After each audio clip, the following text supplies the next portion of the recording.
এরপরে প্রশ্ন হলো, বর্তমানে প্রায় ফ্যামিলিতে বিবাহ ফ্যামিলি কিংবা প্রতিবেশীদের কারণে ইচ্ছা থাকা সত্ত্বেও যুবকরা দায়ী রাখতে পারেন না, ওনাদের কিছু নসিহত দিন প্লিজ। দেখুন, এটা ঠিক যে আমাদের সমাজে তরুণরা অনেক সময় দিনের পথে চলতে চায়, বাধা হয় তাদের বাপ মা, ঠিক না বে ঠিক? এর চাইতে বড় কপাল পোড়া বাপ মার কে হতে পারে, যেই বাপ মার ঘরে আল্লাহ রাব্বুল আলামিন এমন সন্তান দিয়েছেন যে সন্তান জান্নাতের দিকে যেতে চায়। যেখানে যুবকরা বুকে যাচ্ছে, নষ্ট হয়ে যাচ্ছে, সেখানে কিছু যুবক যদি জান্নাতে যেতে চায়, বাবা মা তো সেটাকে ওয়েলকাম করা উচিত।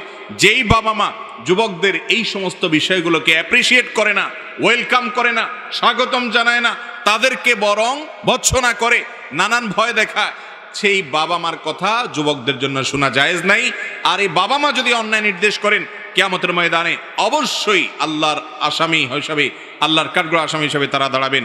অতএব বাবা মাদেরকে আল্লাহর ভয় অন্তরে লালন করতে হবে, প্রতিবেশীদেরকে আল্লাহর ভয় অন্তরে লালন করতে হবে। এটা ঠিক, আমাদের দেশে বেশিরভাগ মানুষ ভালো হতে চাইলেও সমাজের মানুষ এবং প্রতিবেশীরা তাকে ভালো হতে, তাই বলে আমরা কি হাল ছেড়ে দিব? আমাদের শেষটুকু পর্যন্ত শেষ সাধ্য অনুযায়ী চেষ্টা করতে হবে। আল্লাহ আমাদেরকে আমলের তৌফিক দান করুন।